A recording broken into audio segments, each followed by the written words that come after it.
Look, we went from sketches to paper models to 3D printed models to final factory prototyping models. Let's talk about that.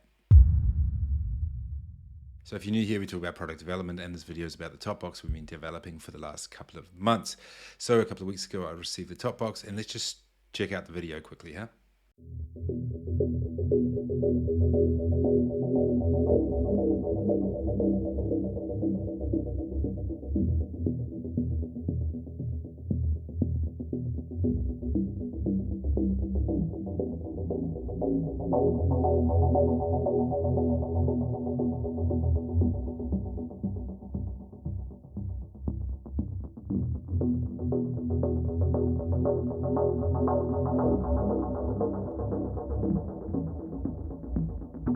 So as you can see, that's the latest version of the top box. That is one of the final versions. And as you can see on the screen here, we have the sketches, which we just wanted to visualize the concept. Went to volume models using paper just to narrow down the sizing and get toning our sizing and position. Then we went to 3D model manufacturing, which is a pretty rapid prototyping way to build something into a hard model, so we can drill into, screw into, paint on, all that kind of stuff, just to really narrow down all the small details. And now we've gone into the production pre-prototype, which means essentially before we drop thousands or hundreds of thousands of euros and US dollars onto tooling, what we do is we use CNC 3D 5-axis CNC machiners to essentially freeze out all the parts, or to cut out all the parts out of plastic, basically to 99.9% accuracy. So just before we invest all that money into expensive tooling, we make one more factory prototype. So the factory also understands exactly what they need to do. They hash out all the small details. And then with this, we go in and make the tools.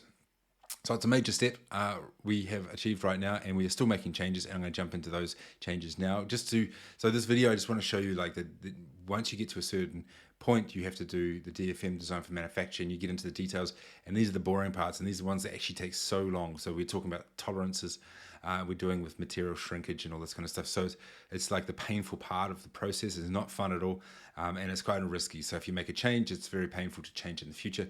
It's a lot about finding out what's working, what's not working, down to the millimeter. So I just want to go through that. It's one of the final stages that we actually do here. And once we narrow down these details, we will make a prototype from the tooling. So they'll make the tooling, and then they'll make the prototype. Once we approve that, and then we push the button and we manufacture the first batch.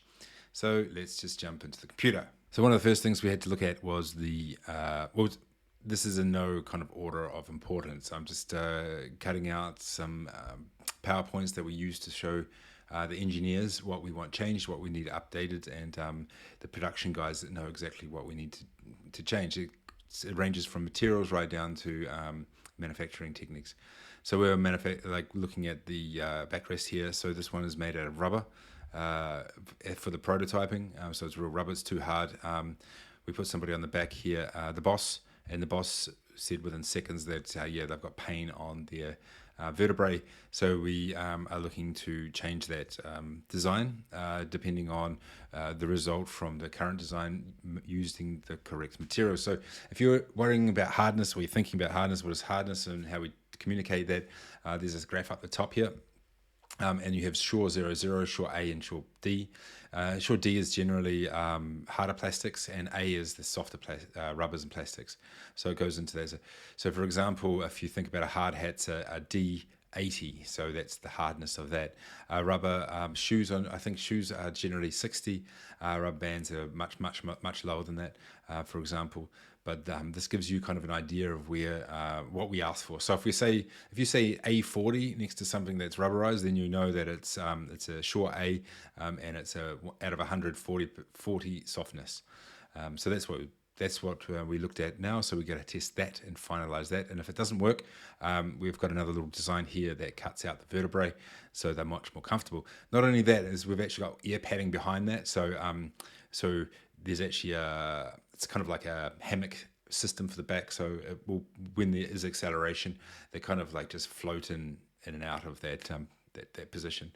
But that was interesting. We had to do that testing, very important from the boss. So the other thing we worked on was the key, and these small details are crazy important because from our point of view, there's two major points of view here, apart from the manufacturing part of it.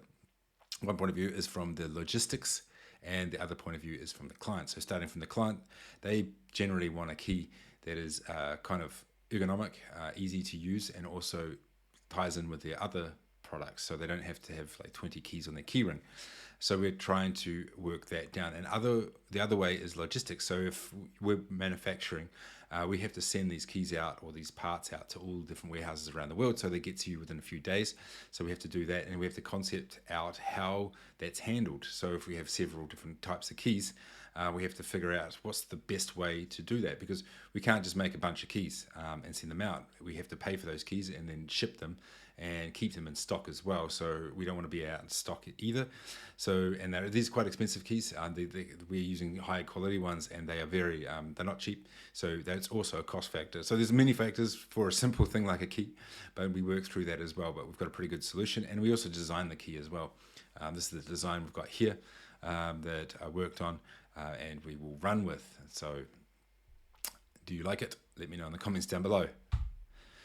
We also did a lot of, we build out the systems for the manufacturers and the people at home using these products to understand. So this is like an example of what I'd show the supplier of how I want it packed. So you can see here I'm explaining all the parts, what they are. So we're assigning names to them. And also I'm telling them how to pack it as well, in their own bag, and what we want in there, and notices, and how we want the labels printed and all that stuff. So this is the stage we're at. I'm just trying to put all this information and portray that information so everybody understands what they should do, and when we make the first order, what they need to do. Because plastic bag costs, everything costs, so we have to really put it into a bill of materials, which we'll talk about later, and then tell everybody what they need to do and what they expect. So if you order that online, you see exactly what you're going to get. So that's another thing we've been working on. From the functional point of view, we found out that the system at the moment is not strong enough. But we knew that already, but we just reinforced this, the bottom plate here. A friend of mine, he's probably watching that, he knows one of his friends picked his bike up from the top box and ripped off the connection points from the bike. So obviously you shouldn't pick up a bike from the top box, but when you're waist deep in a river and you're trying to cross it, and there's guys coming to help you pull the bike across, they just grab anything they can because the bike's drowning. We have to design for this, or attempt to resist this as much as possible. So we're going to really reinforce the base plate here, and also just to give that whole back section a reinforcement. So something else breaks, not our product, and hopefully not our client either. So this is what I call the bill of materials, BOM, and this is what I supply to understand, also everyone understands exactly which part we use. So every part is basically put into one row, and in there you have the part numbers, you have the version, the bike type, the DFM, design for manufacture, has it been done or not. You see the 3D and the 2D drawings all need to be done. That's a massive one, making the 2D drawings. Those 2D drawings, it's the only place where we can really put the tolerances in, and so when the engineer actually starts building it, he knows he's got 0.01% leeway to work with and things like that. That's really super important. What material we use, 5052 is quite a good material. Powder coating, matte black, and all this kind of stuff. And then on the right side we have packing list. So this is one section, and then we'll have different sections for different products. So here, essentially for the whole product, we have one page and everything's in there, the entire project.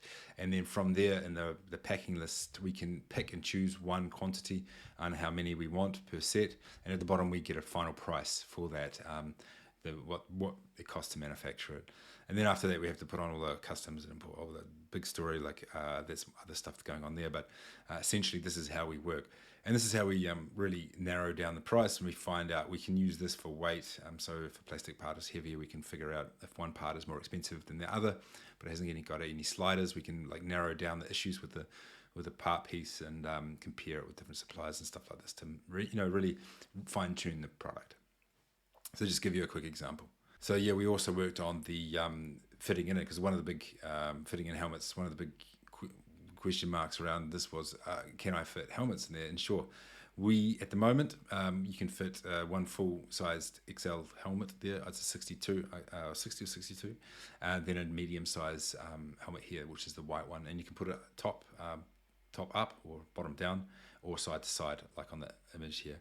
What I found is it's pretty tight, so what we're going to do is, it works, and with the comms as well, comms units as well, so it does work, but what we're going to do is remove a few parts on the inside and move some parts on the inside, so then it fits nicely and it's just nice and snug, comfortable fit.